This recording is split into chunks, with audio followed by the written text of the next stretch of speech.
7 तारखेला मराठा योद्धा मनोजदादा जरांगे पाटील हे शांतता रॅली आणि भव्य सभेसाठी सोलापुरात येणार आहे। गेली कित्येक वर्ष झालं मराठा समाजाला न्याय हक्क मिळावा, आरक्षण मिळावे याकरता अतिशय आवाज उठवणारे आमचे मनोजदादा जरांगे पाटील यांचा आवाज आता संपूर्ण महाराष्ट्रात गाजत असताना सोलापूर जिल्ह्यामध्ये सुद्धा येणार आहे। त्यांच्या सभेची, त्यांच्या रॅलीची तयारी मोठ्या प्रमाणात सुरू आहे। लाखोनी लोक सहभागी होणार आहेत। याआधी जिथं जिथं त्यांच्या रॅल्या झाल्या, सभा झाल्या, तिथं आपण सगळ्यांनी त्या अनुभवलेल्या आहेत। त्यामुळं सोलापूर जिल्हा हा सुद्धा अतिशय अग्रेसिव्ह असलेला समाज, मराठा समाज आहे इथला सुद्धा, आणि त्यामुळे इथली सभासुद्धा तितकीच मोठी होणार आहे, रॅलीसुद्धा तितकीच भव्य असणार आहे। त्या सगळ्याचं नियोजन आज पूर्ण मराठा क्रांती मोर्चाच्या माध्यमातून झालेलं आहे।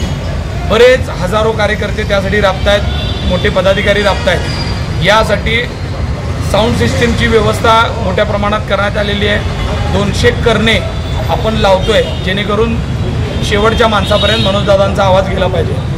20 LED स्क्रीन आपण त्यासाठी लावतोय की जेणेकरून कुठेही बसला असेल माणसाला जर मनोजदादा दिसले पाहिजेत। या ह्याच्यानी 200 करणे, 20 स्क्रीन आणि शहराच्या मुख्य रस्त्यांना तिथं पाण्याची व्यवस्था, तिथं फूड पॉकेटची व्यवस्था, हे 1 लाख पाण्याच्या बॉटल्स आपण वाटतोय।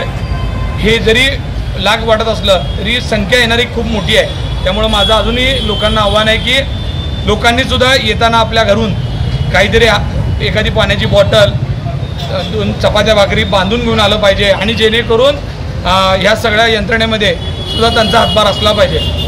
खास करून यामध्ये आपण 4 दिशेला वेगवेगळे हॉस्पिटल करतोय की जेणेकरून कुणाला एमर्जन्सी झाली, महिला भगिनी असतील, आमचे वयस्कर मंडळी असतील, या सगळ्या गोष्टींना तर तिथं आम्ही डॉक्टरांचा स्टाफ ठेवून तिथं आपत्कालीन दवाखानेसुद्धा करतोय।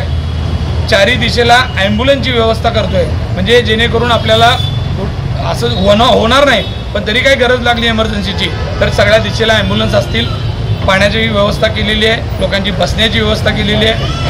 पार्किंगची व्यवस्था अशी असणार आहे की जे पुणा रोडवरून जे लोक आतमध्ये सोलापूर शहरामध्ये येणार आहेत त्या लोकांसाठी सकाळी जे लोक आतमध्ये येतील त्यांना लवकर अवंतीनगरला जाणारा जो रस्ता आहे त्या रस्त्याच्या दुतर्फा आपल्याला ते रस्ता पुढे जाऊन बंद आहे, त्यामुळे तिथं लावतोय। शरद पवार शाळेमध्ये आपण पार्किंग करतोय।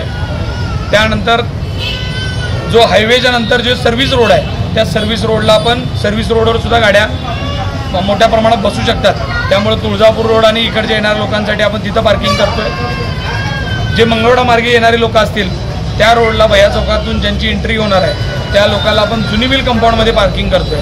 होम मैदानावरती पार्किंग असणार आहे। त्याचबरोबर महापालिकेचं जे एक्झिबिशन सेंटर आहे इंद्रधनुच्या कॉर्नरला, तिथंसुद्धा हजारो गाड्या बसतील अशी व्यवस्था आहे मोठी, तिथं आपण करतोय। आणि जसं जसं उशीर होईल तसं तसं गाड्या बाहेर अडवल्या जातील असं पोलिसांचं आमचं कॉर्डिनेशनमध्ये ठरतं आहे। त्यामुळे मी लोकांना विनंती करतो की आपण लवकर आलात तर तुम्हाला आतल्या पार्किंगपर्यंत येता येईल, पण जर यायला उशीर झाला तर आपल्याला थोडंसं बाहेर पार्किंगला आणि चालत यावं लागणार आहे। आपण सगळेजण आपल्या लेकरांच्या भवितव्यासाठी येतोय, आयोजक म्हणून आम्ही सगळ्या गोष्टी, सगळ्या सुविधा करण्याचा प्रयत्न आहे। आज तुम्ही बघितलं असेल हजारो मनोजदादांची डिजिटल आपण केलेले आहेत। 1000 कार्यकर्त्यांना आपण स्वयंसेवक म्हणून टी-शर्ट केलेले आहेत। 1000 महिला कार्यकर्त्यांचा आपला संच तयार आहे। हे एवढं सगळं असताना सुद्धा ते नियोजन कमी पडणार आहे, कारण की येणारी संख्या खूप मोठी आहे।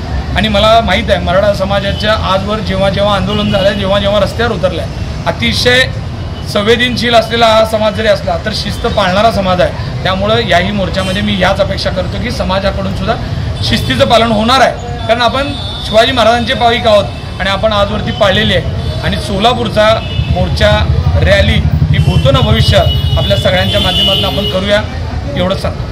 लोकदर्शन मराठी चॅनलला सबस्क्राइब करा, बेल बटनला क्लिक करा व लाईक करायला विसरू नका।